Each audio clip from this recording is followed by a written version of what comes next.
Hi guys, welcome to the K Nutri Movement podcast. We have an awesome guest with us today, Jordie. She's becoming a naturopathic doctor, and today we talk about some of the alternative options for medicine, as well as the injury that she suffered while she was surfing in California and what she did to recover from that. As well, our supplement line is live now at knutri.com, so feel free to check that out as well. Okay, so thanks for being on the show. Yeah, thanks for having me, Arya. So you had a pretty wild summer. Yes, I did. Right? So what happened? Because I know a little bit of the story. Yeah, I feel like everyone's kind of hearing bits and pieces, but I'll just sort of recap exactly what happened. In May, I decided to go on a trip to San Francisco, basically everywhere along the West Coast in California. My very last stop in San Diego, I was like, yeah, I'm going to go surfing. I'm going to do this, and it's going to be great. It's going to be a lot of fun. Went surfing. Long story short, I basically came off a wave too quickly, so the wave broke, and basically I had to jump off my board and reset. And I was like, cool, it's really deep. I'm just going to jump off my board. There was this much space to land because the sandbank had come up, and I landed really bad and broke my leg in 5 places. Jeez. Yeah. So you landed you said it was a foot of space? Yeah, so there are these sandbanks that come up in, the Pacific is a beast. You never really know what to expect, and everyone told me this. I'm like, yeah, I'll be fine. There are these sandbanks that basically you think it's really deep because the waves are crashing over, but the sand came up really shallow. So I was like, yeah, I'm gonna jump, and I jumped and landed with this much space. Jeez. So yeah, everyone thought it was a much cooler story. I was getting eaten by a shark, and then had to escape. But should have just said you got eaten by a shark. Yeah, no, it was not cool. I just it was a fluke, and I didn't even realize the damage I did. I tried to get back up on the board, and then I was like, okay, there's something really off, and was waving to the lifeguards. Someone came to get me, and I was literally upside down for maybe it felt like an hour, but it was probably a few minutes, being help, someone get me. And then the lifeguards, they're up on a tower in California because they need to be able to see far distances. So they came to get me, brought me back. I went to the hospital, was on every kind of drug you could possibly imagine. And it was an open fracture too. So that didn't. That's crazy. Yeah. And you couldn't tell that you broke it right away?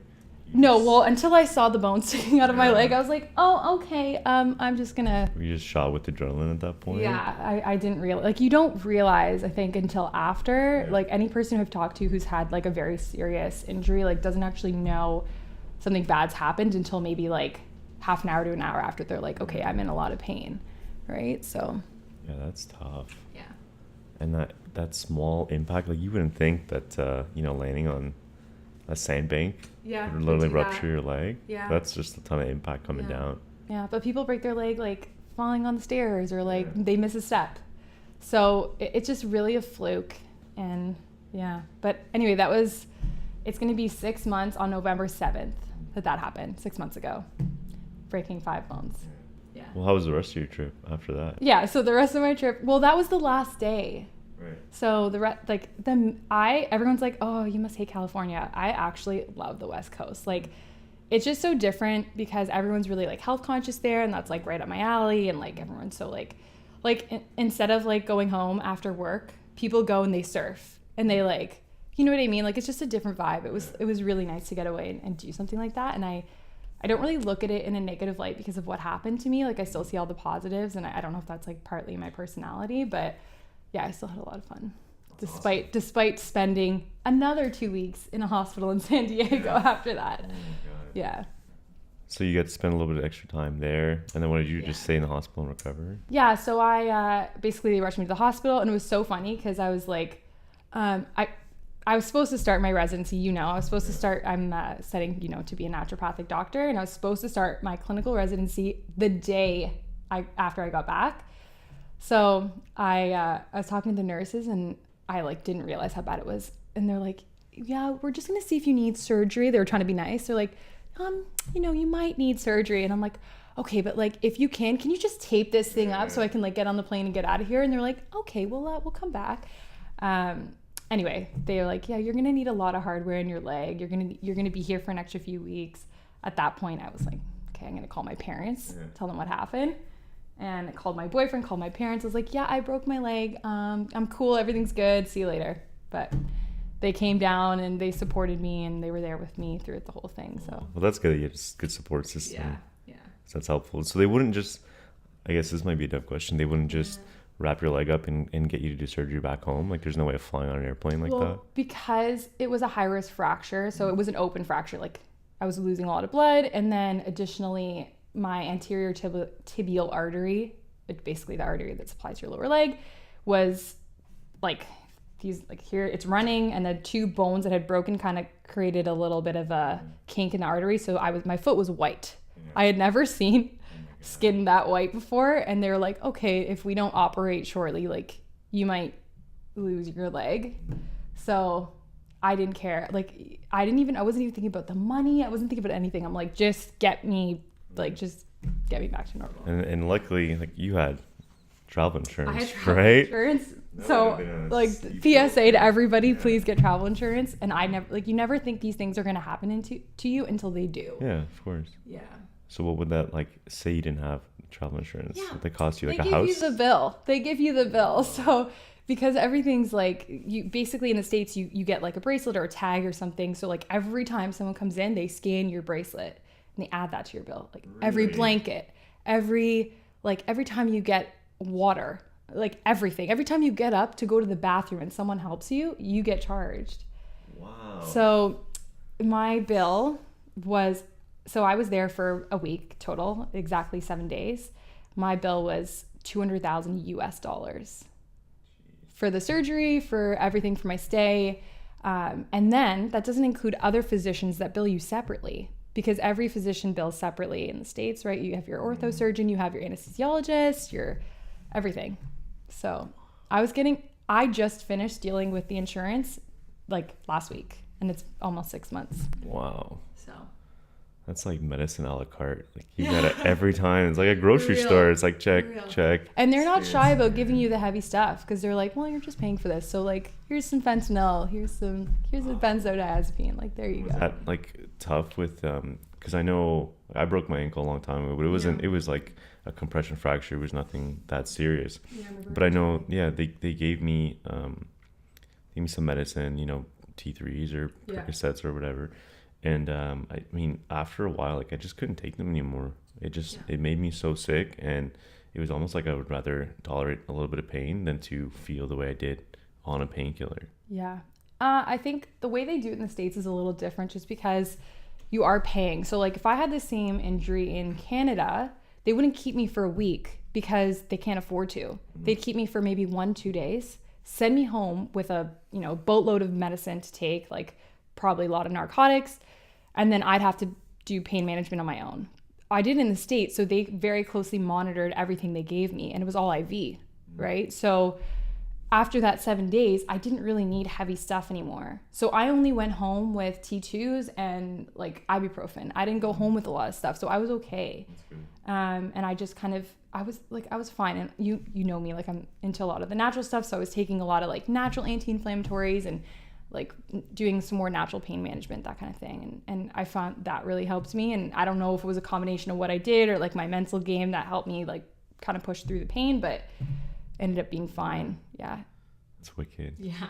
So coming from like a naturopathic doctor, what was that clash like with, what you were kind of prescribed when you left versus what you've been taught through school and your personal experience?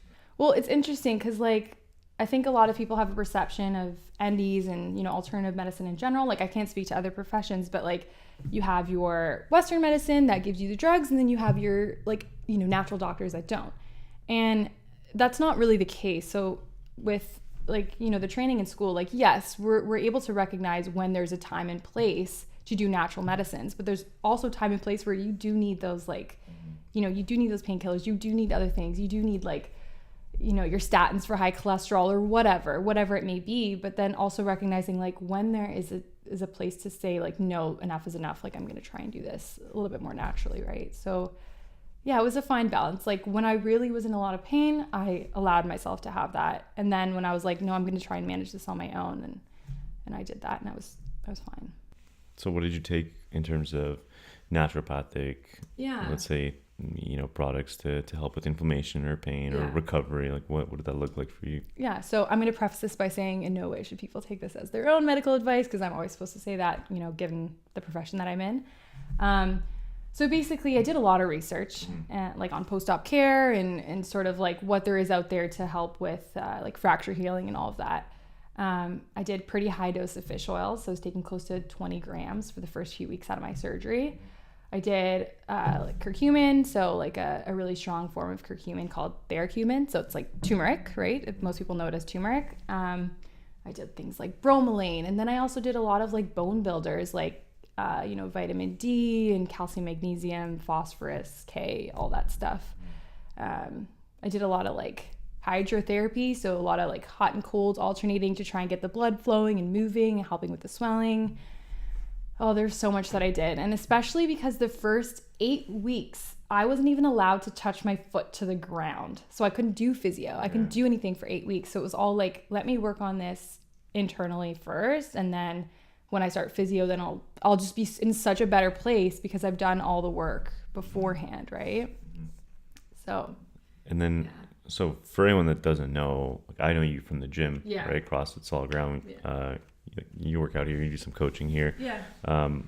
So when you started coming back, it was probably really hard, right? I mean, like just because you got 8 weeks and then you get to put your foot on the ground. Yeah. And then, what did that recovery process look like? Did you hit the ground running with physiotherapy right when you could start walking, like at the 8 week mark? Yeah. But I guess you kind of saw me, like you saw me, and like I guess all the members saw me. I actually came in here before I could put pressure on the ground. Like everyone saw me literally like wheeling my wheelchair into the gym, being like, I'm going to do push-ups. Like, I don't care. I'm going to be moving, because going from like, going from like a super active, like working out every day, and like not just working out, like CrossFit's like you're competing, you're really in it, to being literally horizontal and not being able to get up.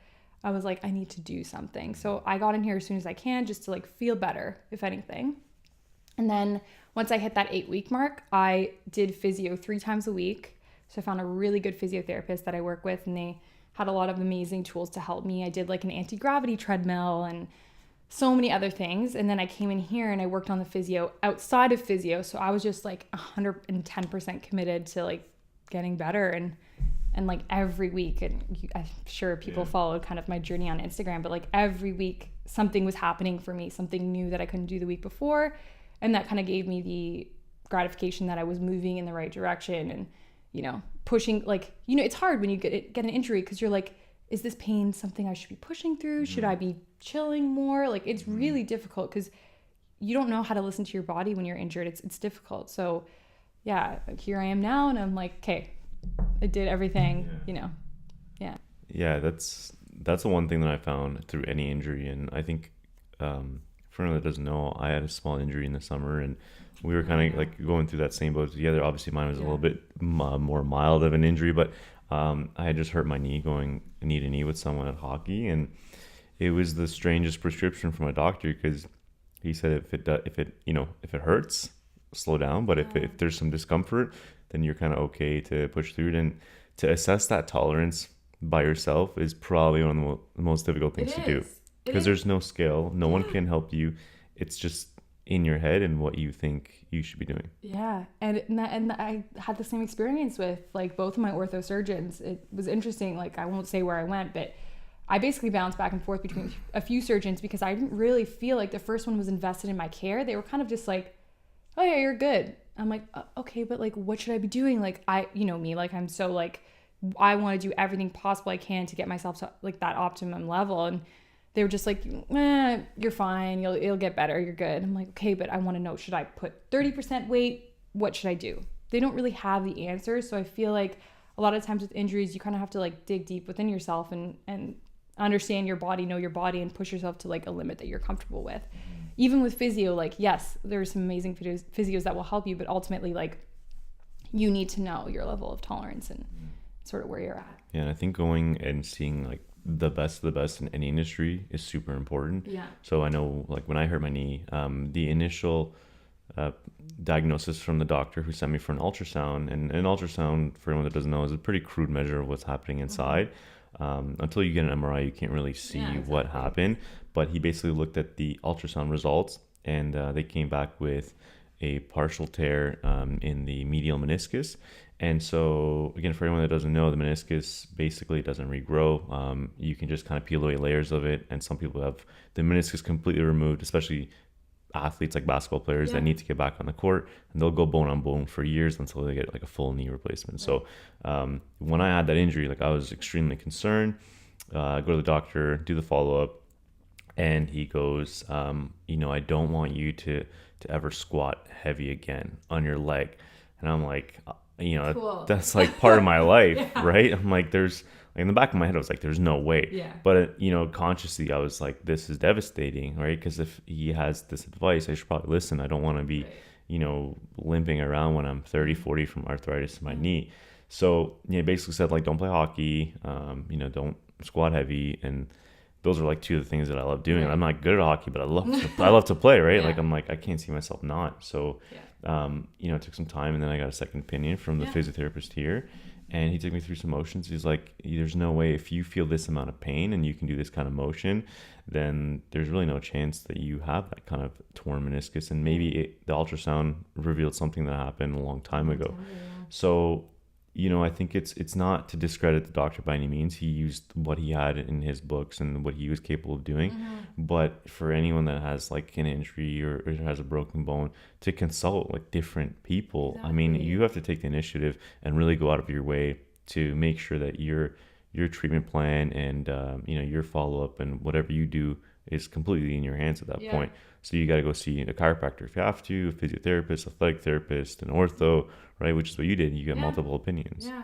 And like, I think that's so important, being an advocate for your own health, because you have one body, like, yourself the best. And I think it goes to say with like any health concern that you have, like, you make sure that you are getting your, everything that you want to out of, your healthcare professional. And it's so important. And even like as an ND, like, I want my patients to feel like they are fully taken care of when they're seeing me. Like, they feel like no question goes unanswered. And like, the worst thing is when you leave a doctor's office or any kind of healthcare professional's office being like, all right, I'm kind of like more confused than I was when I first came, and I don't really know what direction I'm going in, right? So yeah, I think it's so important to get a second opinion or to do more research, or really just to be fully invested in your own care. And even for me, the same thing. Like, when I broke my leg, I had orthos telling me like, depending on how the bone sets, like, you might always have a limp, or depending on how the bone sets, you might never be able to run again. And because you have 2 nails in your knee, like, you're going to have pain for the rest of your life, that kind of thing. And I was like, okay, well, yeah, I might, but I also might not. So let me do everything I possibly can to might not, and then we'll go from there. And that was kind of my mentality through it. And I think everyone should really have that mentality when it comes to their health. Yeah, because I think the standard now is rest and avoid physical activity. Yeah. And in my opinion, between injuries and just aging in general, like, we really just age or get worse because we stop moving. And I think that's like the worst thing that someone can do, especially after an injury. I think finding ways around it, like, you came in and even though you couldn't use your leg, you sat on a rower and you used your arms to pull, right? Or like strapped in one leg and just like did what you could. I remember like when I broke my ankle years ago, again, this was playing hockey. As soon as I got into my walking boot, or even before that, like, I was just on crutches, like, walking around the gym and like picking up dumbbells. Like, I had to do whatever I could to like get my body moving. And I'm sure like, you feel the same way, but the same way that, eating candy is like an addiction, I think that exercise eventually becomes an addiction, a positive one, but it's an addiction in that once you remove that stimulus, like, your brain goes into a different place. I was really sad just laying on the couch, not doing anything. I thought it would be kind of cool to like, lay on the couch and your buddies come over and like, eat food and watch movies, and like, it'll be a cool recovery process, but like, it's not that cool after a while. I was literally like, anyone have any Netflix show recommendations? Because I've watched everything. Like, I just could not. I was at the point where I was like 6 weeks out of my surgery. I was just going absolutely crazy. I was like, Mom, I couldn't drive because of my right foot. I had like just a team of people dropping me off at the gym and picking me up and dropping me off. And I found that like, yes, that helped my physical game, but the thing that it helped most importantly was my mental game. And I think like, if your mental game isn't strong, and if you really don't feel like you're in a place to help yourself, you're not going to help yourself physically. So for me, it was like, I needed to be in a place where I was like fully committed to my health, fully committed to my recovery, and like feeling good. And being at CrossFit Solid Ground really helped me with that, because not only was I doing something that was good for myself, but I also had lots of positive energy and people telling me I could do it. And I wasn't in an environment where doctors were telling me like, oh, you know, you might not get better. And so I found that really helped me. And I think having that positive like mental support, whether it be, you know, a gym or, you know, a group of friends or whatever, is really helps you with that physical, you know, your physical health. So yeah, sense of community is really important, especially when people have probably gone through something similar as you. And reaching out for help is the most important thing. You can't like lay back and expect that someone's going to come and be like, this is exactly what you need, and you got to go see this person, that person. There's a whole lot of initiative that it takes to get to, you know, like where you are now from where you started. So like for you, you know, you had the injury 8 weeks in, you said you could start like moving your foot around, and then like you had a long rehab process. And I know that you just recently started like squatting on your leg again, right? Which must have been like the craziest feeling for you. It was amazing. Like it's funny because like I would come into the gym and I'd be like, all right, I'm going to try this. I'm just going to try it. I feel good today. I'm going to try it. So like 2 weeks ago, I tried box jumps and I like jumped on a crate. I'm like, okay, I can jump. And then I jumped higher and kept going. And then a few weeks ago, I tried squatting, and then I would just go to a target. So I'd squat on a chair, and I'd be like, can someone watch me, make sure I'm doing it okay? And the next week I squatted on my own. Like, you know, I'm close to at 70% of what I was doing before. And it's just like, for me, like I knew at the beginning, I'm like, I can't get discouraged with the things I can't do right now, because there's no way I'm going to be at the same level of fitness as I was before my injury right away. I instead chose to focus on like, let's look at all the positives out of this. Like, let's look at like all the things I can do right now. So my two legs were kind of not able to help me out in my fitness journey for a few months. I'm like, cool. I'm going to focus on like getting so strong in my pull-ups and like doing other things. Right. And I focused a lot on that kind of strength. So I took it as an opportunity, yes, to like really focus on rehab, but also like focus on things that I probably wouldn't have before I was injured. Right. Cause I hate upper body stuff, but yeah, so that really, like, I think perspective and like I talk about mental game a lot, I guess, but having that perspective and being able to shift your perspective when bad things happen in your life is so important to bettering yourself and kind of getting to where you were before. Yeah, I think positivity is so undervalued in like getting better at anything. And like perspective. I know my favorite thing to talk about is failing, and we talked about it a lot with Pat Vellner, but basically you can, you know, look at your circumstance and what happened to you. It happened. Like there's really nothing you can do to take back what happened or travel back in time and like change the way that you felt. You just really have to accept the circumstances and take your, you know, control and turn it into an internal locus of control, instead of saying like everything is based on what happens around me and it's all out of my control. So when you do that, so how are you feeling now?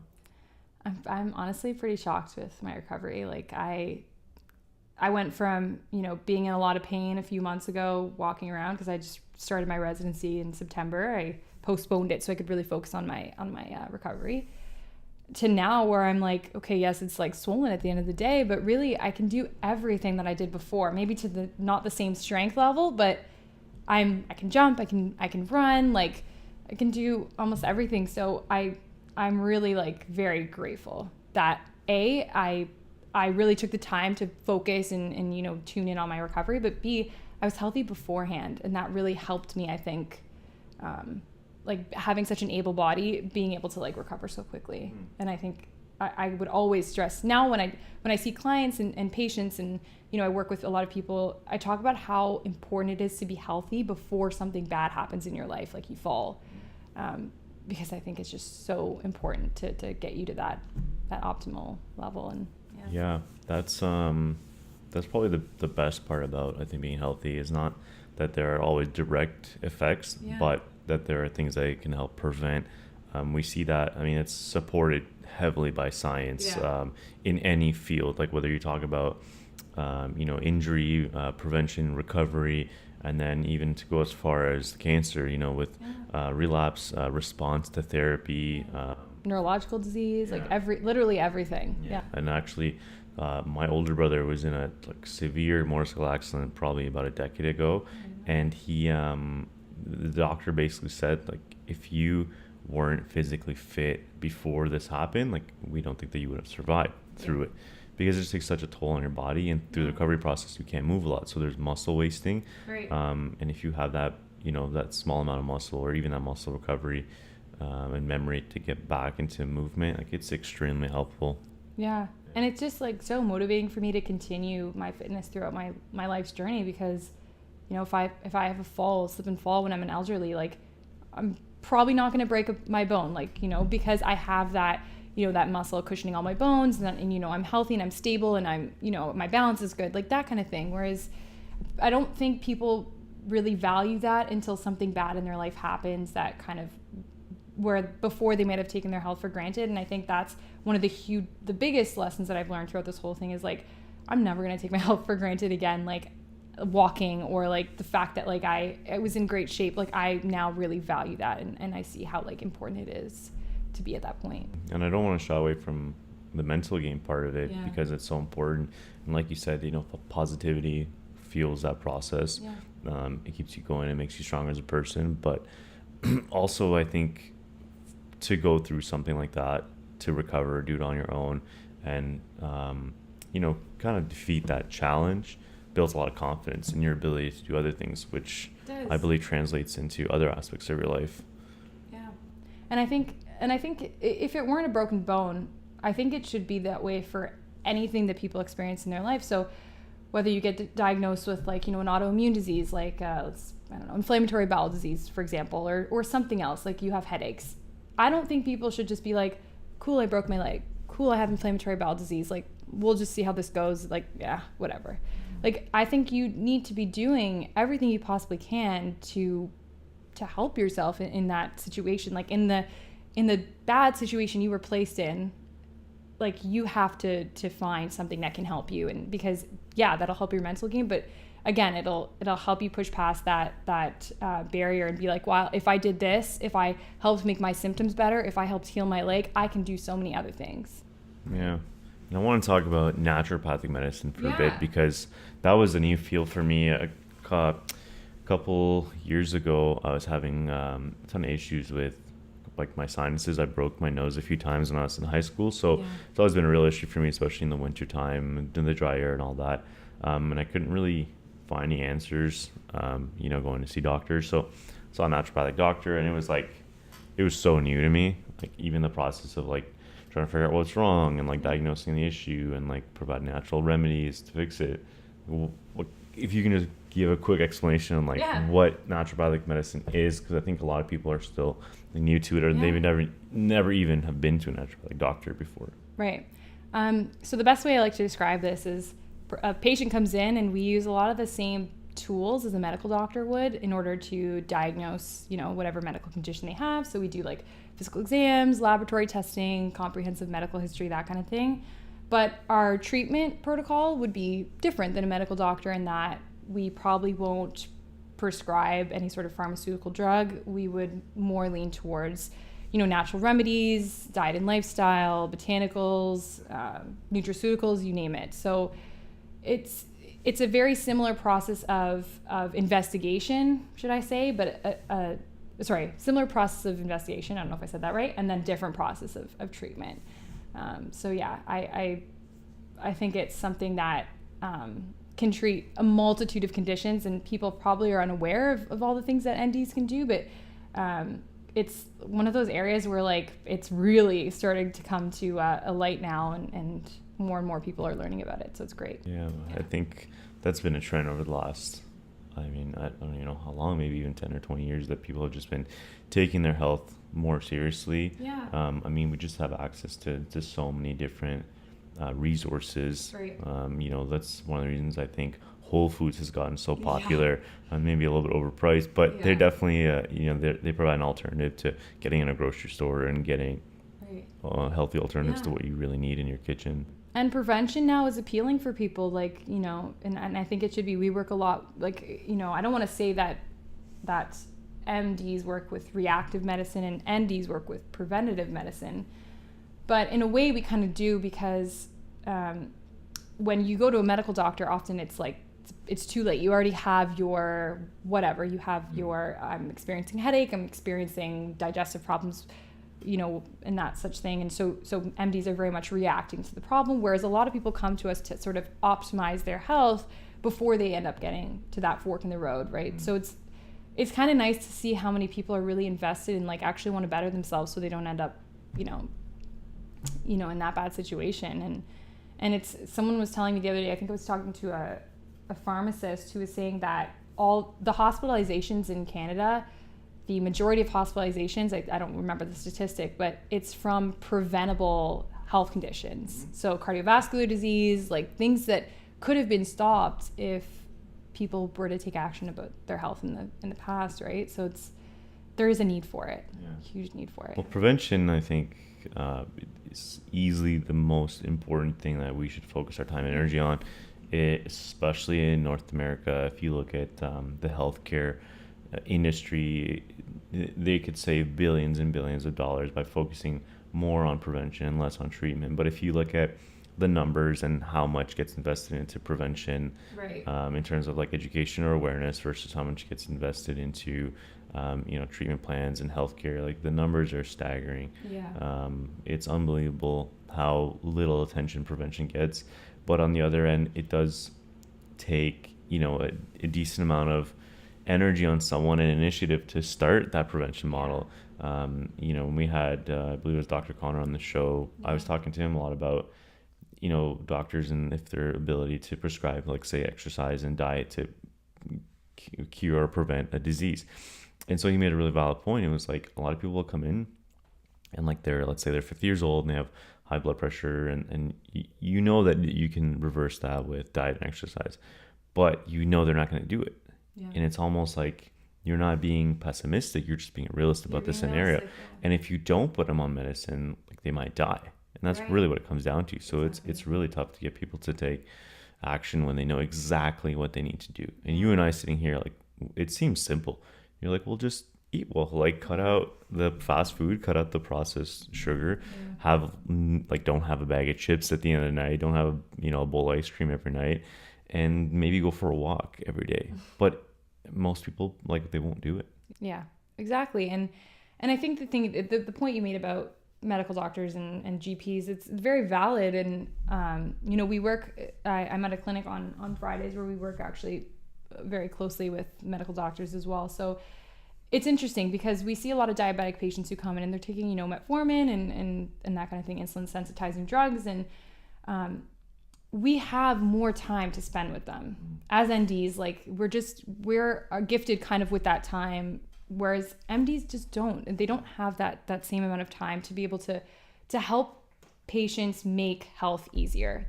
And I know they want to. I know they don't want to be, prescribing and doing polypharmacy and all that. They don't want to do that, but they're just doing their due diligence as practitioners.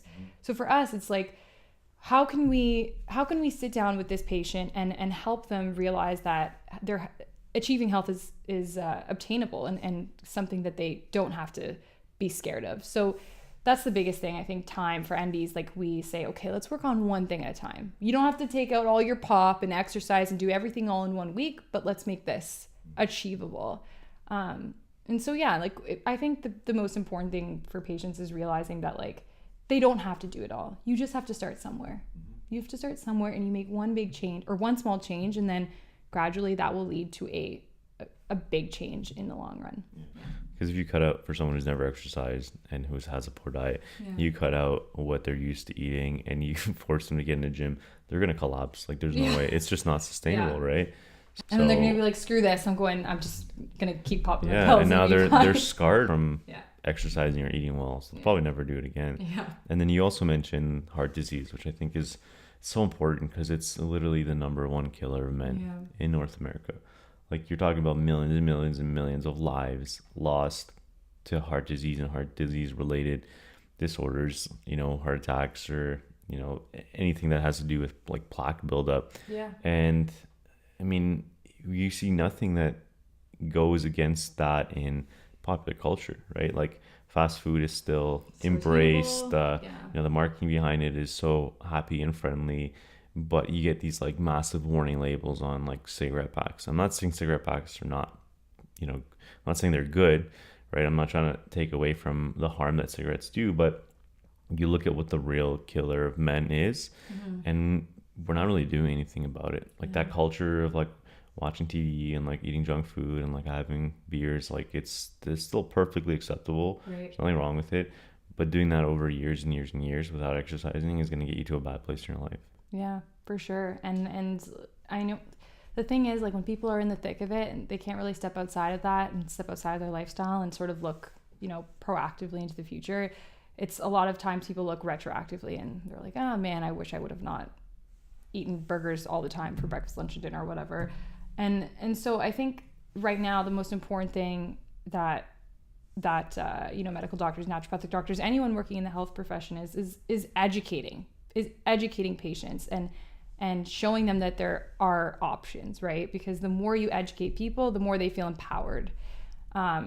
And so whether or not they make decisions to better their health or to go the other way, that's up to them. But if they have the knowledge and they have the tools in their tool belt to make positive choices, that's all you can really do as a practitioner, right? Whether you have 15 minutes to spend with your patients or an hour, telling them that there is another way is the most important aspect of change, I think, in the healthcare fields in general. So yeah, and I think so. We started this podcast because we kind of wanted to start a movement where, we talk to like experts in their field and trying to find different ways of getting people healthier. But in order to do that, you have to apply like the principles of being successful at something, right? So, yeah. I've preached staying focused and being consistent since day one. That's the motto of what we do. It's also the motto of this podcast. And clearly, with what you did coming back from your injury. Well, that was my motto for sure. Yeah, right. And even looking into like the healthcare or dealing with patients. Yeah. I think it's so important to, like you said, start small, have one goal at a time, and like work on that. Just be consistent with that, and it'll open up new doors. I think the best thing you can do is just to start, and that feeling you get of like accomplishing that small goal or feeling a little bit healthier, it fuels you to want to do it more. Yeah, I agree. Just starting somewhere is really the most important thing you could do for yourself. You don't have to start big, start small, and then changes will come, right?